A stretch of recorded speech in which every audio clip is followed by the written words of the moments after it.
first guest this afternoon, we have Alianza ng para sa Bagong Pilipinas Campaign Manager na Votas Congressman Toby Tiangco. Good afternoon, Congressman Tiangco. Yes, good afternoon. Thank you for joining us. Hi, Congressman. Yes, Congratulations, ha? Long time no see. Nakabawi na ba kayo tulog? Hindi pa masyado. Nagbabawi pa lang. Dami pang trabahong yun. Well, it's double-sided, no? It's both congratulations for winning your re-election. Siya, personal congratulations. And also commiserations sa outcome ng Alianza slate. So, let's start with that. Ano po yung assessment nyo? What happened? What went wrong there? And what you think you could have done differently? Okay, number one, syempre, this is the reason why I've been avoiding interviews during the campaign. Now, if you notice, I never granted interviews during the campaign because there are questions that I wouldn't have been able to answer. May mga tanong na talagang hindi ko kayang sagutin noong kampanya dahil makakasama doon sa aming kampanya. Isa sa mga yon is yung talagang nagsimula yung problema namin nung nag-file ng impeachment case ang House of Representatives against kay VP Sara. Because yung October surveys namin, 9 na alyansa ang pasok sa buong Mindanao.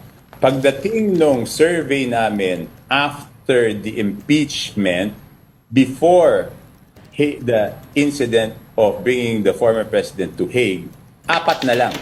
So just because of the impeachment, 4 na lang yung natirang alyansa candidates doon sa Mindanao. Kaya kung mapapansin nyo, early on, binawasan ko yung rallies doon sa Mindanao. Kasi wala rin mangyayari sa amin doon eh. Pupunta kami doon, hindi rin naman namin makukumbinsi yung mga tao. Why would we spend time there, no? And I'm saying this because yung impeachment was self-inflicted. Ibig sabihin, yun total control kami. Pero tinuloy namin, for what? For nothing. Diba? Nag-file ng impeachment complaint February 5. Hanggang ngayon, hindi pa nasisimulan. Pinigilan ko sila noon. Ayaw nilang makinig. Sinabi ko, maapektuhan yung mga senador natin. Ayaw nilang makinig. So, yan ang nangyari. Sir, clarify ko lang, when you say pinigilan mo sila, sino pa yung tinutukoy natin? Sinabi ko doon sa House na anong stand ko doon sa impeachment. Una, sinabi ko, bakit nyo ginagawa yan? Last day of session. Okay? Last day of session. June 2 pa magpaadidinggin ng Senado yan. Magiging issue yan sa election. So, kaya hindi ako pumirma. Tinuloy nila. O yan ang naging epekto. Tapos nasundan pa nung sa Hague, no? So, anong nangyari doon sa isip ng tao? Ang nangyayari sa isip ng tao, masyado nating pinupunterya, di ba? Masyado nilang pinupunterya. Ibig sabihin, una, yung anak, in-impeach mo. Tapos, yung tatay na padala sa Hague. Pero yung pagpadala sa Hague, there are circumstances external to us beyond our control.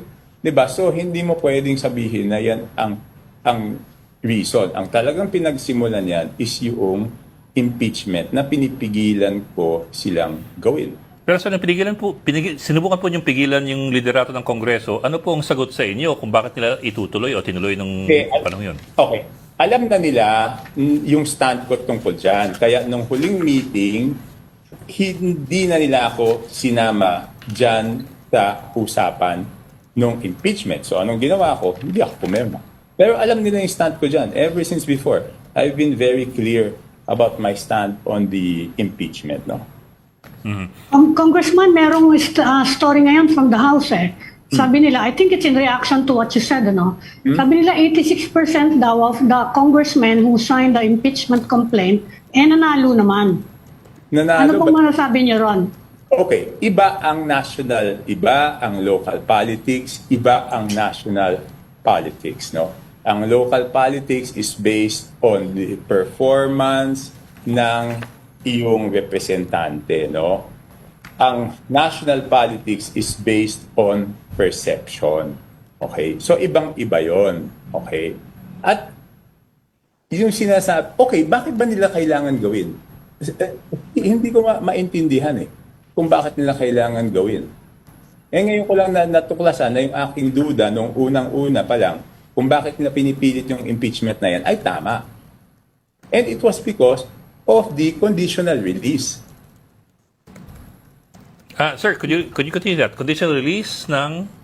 Di ba, okay. Di ba saan ba nagsimula yung problema ng administrasyon? Nagsimula yung problema ng administrasyon nung hindi nila sinunod yung budget ng Pangulo. Ang Okay. nangyari, hindi nila sinunod, ang dami-dami lang ginalaw. Later on, nagpasa sila ng budget na ayaw ng Pangulo. Okay? Ngayon, because of lack of time, hindi na veto lahat ng mga hindi dapat na items na handon. Di ba? So, ang ginawa Video. ng executive is, di ba nagkaroon ng sinabi conditional release. We will Yes, sir. review That one. all the line items. So, ano nangyari? May na-hold. Okay?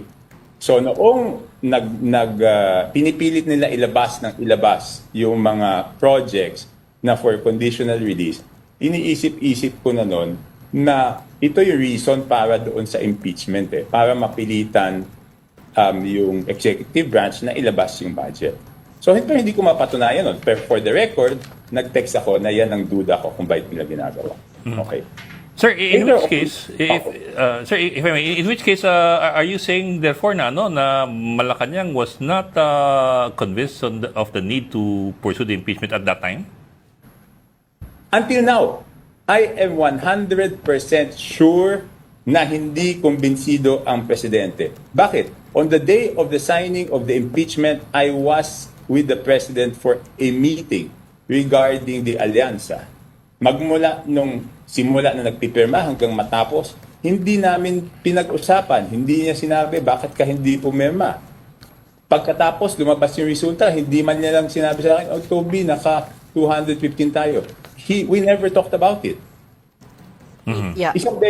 Isang beses na pag-usapan namin, I think 2-3 weeks after, siya yung nagtanong, ano ba yung nangyari? Bakit nila pinilit yung impeachment? Wala bang kalaban yung mga yan? Sabi ko, sir, hindi nga ako sinama, so hindi ko masasagot bakit nila tinuloy. Okay? Next, okay, fast forward. So, naka-hold pa rin yung mga conditional release. And up to now, I think there's mga 90 billion pa na naka-hold. Kasi talagang hinihigpitan yon. So, pinipressure nila ako na i-release yung mga infrastructure projects for conditional release. Sabi ko, hindi pa pwedeng i-release yan. Kasi nga, tinitignan pa kung yan ay mga legit projects. Hindi. Yeah. But sir, Ang sabi nila sa akin, nung dalawang pumausap sa akin na pinapunta ni Speaker, pero naipangako namin yan, paano yung mga pumirma ng impeachment. So, nag-report ako kay Presidente, sir, kung ako, checkin muna natin kung legit yan. Pero pinipressure ako, ang sinasabi nila, yan daw, ipinangako nila. Ang sagot sa akin ni Presidente, wala tayong pinangakong ganyan. So, sabi ko sa kanya, sir, ito na yung sinasabi ko. Ginawa na impeachment so that they can pressure the executive na pinapirma namin tong mga to para ma-release yung mga conditional release. So, ibig sabihin, binenta nila yung political capital ng Pangulo. and yet the first person to sign the impeachment complaint was Congressman Sandro Marcos, which is why it was widely seen, sir, na meron tong blessing ng Malacanang. How do we reconcile these two things? Okay, I had a private conversation with Congressman Marcos, but let's leave him out of this kasi hindi naman siya yung talagang pasimuno nito ang tingin ko naipit rin siya dito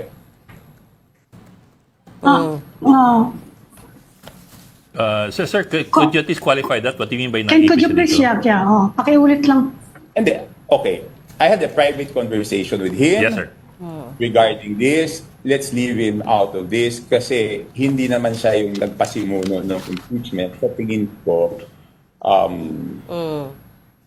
na Ang sabi sa... dito. You're saying So you're refuting kasi yung sabi ng iba, part of the reason daw na hindi lumabas nga, hindi nagkaroon ng sweep yung alyansa, hindi daw na-roll out yung administration machinery. No. One of the reasons, Sean. Okay, paano ma-roll out yung administration machinery when the candidates themselves were fighting for survival? Di ba? There is a negative sentiment. Ikaw tumatakbo ka. Will you take the risk? No candidate will take the risk. He will think first of his own survival. Di ba? How can you, lalo na kung emosyon ang nananaig sa tao. Kasi emosyon, hindi mo pwedeng paliwanagan yung emosyon. So kung ikaw kumakandidato, kahit sabihin mo na mahina yung kalaban niya, will you take the risk? Yung impact, isa pa sir na tinuturo nila, yung impact nung controversy over the national budget na kasi ang pinaka-direct hit talaga doon yung House eh. You think may tama yon yung observation na yon na may impact nga siya doon sa nangyari sa alyansa? May impact yung okay. Yung doon sa national budget, ang sinasabi ko, ang problema ko doon sa national budget is yun na naman, wala namang kasalanan ng presidente doon later on, nung napunta sa kanya, pati siya nagkaroon ng hit yung political capital niya, di ba? At syempre, pag nagkaroon yung hit ng political capital ng presidente, pati yung endorsing power ng presidente, magkakaroon ng hit, di ba? That's the natural consequence. Pero, tignan natin yung Mindanao kasi. Yung Mindanao, talagang nagkaroon sila ng unifying factor doon, magmula nung final yung Pero sir, it sounds almost as if the president is so passive. Kasi typically, the president would have a supermajority in Congress, not the other way around, na a supermajority has a president in Malacanang. Di ba? Usually ganun yung dynamics nun eh. So it almost sounds as if the president is not on top of things and that he's just being pulled and pushed around. The president is on top of things, but alam mo naman yung presidente natin, napakabait, pasensyoso. Some people take advantage of his goodness and kindness. He's a very gentle creature, di ba? So when you say that they used up his political capital, it's his gentleness, his kindness. So sir, when you say they used up the president's political capital, the natural next question there is, why didn't he do something about it? Right? Why didn't the people around him do something about it if they can already see this is going on? It is a supermajority to begin with anyway. Yan ang ginawa niya, di ba? Hanggang ngayon, hindi naman pa rin i-release yung insertion, yung conditional, yung congressional insertion eh. Okay, out of the 209 billion na inserted by the House, ang nare-release lang is over 100 million. So may 90 billion pa doon na nakahold. So he exercised his executive power. Hindi natin pwedeng sabihin. Hindi lang namin ito sinasabi, di ba? People think na pinalusot lang niya yung budget. He did not. So ngayon ko lang ito sinasabi kasi tapos na yung eleksyon, hindi ko naman po pwede ito sabihin na nandun pa yung eleksyon. No? But I have to do this because I have to protect the president. No, he's being blamed for things na hindi naman niya kasalanan. He's paying for things na hindi naman niya ginawa. But on the downside, sir, you understand that this will also make him look like he does not have control over the whole system, the whole machinery. No, that's why I'm speaking out now because no one is speaking out. We were put in a situation, nalagay kami sa sitwasyon na eleksyon di ba? Hindi naman po pwedeng palabasin. Paano ko naman, kayo na lang magsabi sa akin, nagpa-interview ako sa inyo during election period. Pwede ko ba sabihin itong mga bagay na to? Masabihin na hindi release yung mga pondo para lang patunayan na talagang Siyempre, there are things that we have to finish first. Pagtapos mga bagay na yan, now I have to protect him. I have to say that hindi niya talaga pinayagan. So now it's very clear he was unhappy about the budget and he is doing something about it. Hindi totoo yung sinasabing pinalusot niya. Hindi niya pinalusot. Sir, during that time, were you in touch with Speaker Martin Romualdez nung panong ito'y nagkakagulo at nag-uunahan kung sinong prepresyo kanino? Well, let me boil it down to this. Is the Speaker the one who was in charge of all of this? And who is the leader of the House, di ba? Yung mga, tsaka yung nakapaligid sa kanya kasi sila yung kumakausap sa akin, sinasabi sa akin, kailangan to release, kailangan ganito, ganyan. Hindi naman ako pumapayag. How would Congressman, nabanggit nyo na rin lang yung leadership eh. Hindi lang si President Marcos ang tinamaan dito. Of course, you are in the line of fire dahil kayo yung naging campaign manager ng Alyansa. And in fact, you were being rumored to be the next speaker, actually. Ano po yung ano na po nangyari? Magkakaroon po ba tayo ng leadership change? I think that's where all the problems started, no? Early November, noong nagkakagulo-gulo sa budget, ang pinagdududahan nila ako, no? There was one time, Yes. I was happy Speaker Romualdez. Sinabi ko sa kanya at that time, Speaker, wala akong kinausap na congressman, walang kumausap na congressman sa akin, no? And he had so many theories, no? Meron pa siyang kung ano-anong theory na yung iba doon, wala akong telephone number ng mga taong yon, no? And then, nung nangyari ito ngayon, ako na naman yung pinagdududahan nila, di ba? Na kaya kung titignan mo naman, alam ko naman sino yung mga nagpo-post sa social media, mga naman nila yon, di ba? Kilala ko yung iba pa nga, doon ko pa nga nakilala sa bahay niya eh. So paano ko naman hindi malalaman na hindi ako yung pinupunteriya nila dito, di ba? So, okay, ako naman I'm very transparent kung sinasabi ko noon na at that time in November walang kumakausap sa akin. Ngayon, sasabihin ko naman, may mga kumakausap sa akin. Wala akong kinakausap, may mga kumakausap sa akin na sinasabi na kung dapat magkaroon ng change of leadership para mabalik yung imahe ng House. Naman sinasabi ko na ako, kung ano yung gusto ng mayorya, yun naman ang susundin ko, di ba? I mean, I don't fight, I have to tell everyone, I don't fight my battles patalikod. I always fight frontally. You've known me. In the aftermath of all this, Congressman, now that the elections are over, Alyansa did not... I'm saying, I would do everything to protect the president because the accusations against him are so unfair, di ba? Ibig sabihin, the budget, political capital niya yung naapektuhan doon. For something, in the first place, ayaw niya. Yeah. Sa ilang beses na-postpone yung signing ng budget. Di ba? Hanggang naubusan lang ng oras, hindi nahanap lahat ng items, may konting na veto, pero hinabot pa rin sa huli. Ngayon, naka-hold. For the record, naka-hold. Oo. Congressman, linawin ko lang ha. Congressman, linawin ko lang. You said the people, nung November, walang kumakausap sa inyo. Kahit may mga chismis na meron nga. Pero ngayon, may mga lumalapit na sa inyo about the speakership. You are being asked kasi sa Senate, meron na rin ganun So, sinasabi niyo yun ha? I'm being asked. To be the speaker by some congressmen. They're saying that if I will run ng meeting, show of support, yung iba tumatawag sa akin, pumunta kami doon. Sinasabi ko sa inyo, pumunta kayo doon. Kasi hindi naman ako nagdedeklara, mapag-iinitan kayo. Okay? Congressman, may nagpatawag ng meeting kanina? May meeting kay speaker doon sa Shangri-La. Show of support. Kanina. Okay, For the speaker. For the speaker. Diba, tumatawag, what will we do? Will we go? We want to be on your side. Sabi ko, nako, hindi pa ako nagdedeklara. Pumunta kayo doon, baka kayo naman mapag-initan. No? Ayoko naman kayong diba? Tsaka sabi ko, I'm not actively seeking for it, but I just want to help the president. Diba? Okay. So, yun naman sinasabi ko sa kanila. No? At ako mismo nagsasabi, kung papapirmahin kayo, pumirma kayo kasi mapag-iinitan naman kayo pag hindi naman kayo pumirma. Pero Congressman, it's significant that they are asking you. Di ba? Na kung pupunta ba sila doon, pipirma ba sila doon, it's significant that they are asking you. Hindi naman sila nagsasabing pipirma ba sila. Sinasabi nila anong gagawin. Ako na nagsasabi. Yun na nga. Yung iba, diba?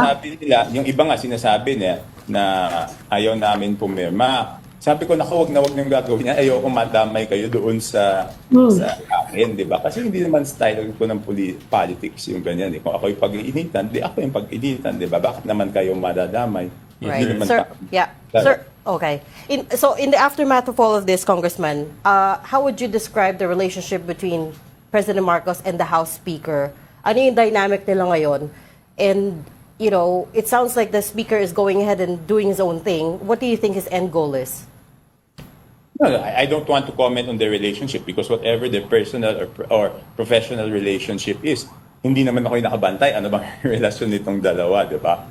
So, hindi naman ako ganun. So, I wouldn't want to comment on that.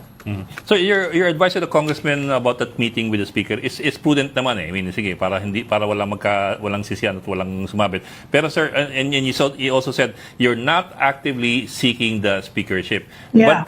But are you interested to begin with? And if given the fact that some people are asking you to go ahead and be the speaker or throw your hat in the ring, will you throw your hat in the ring?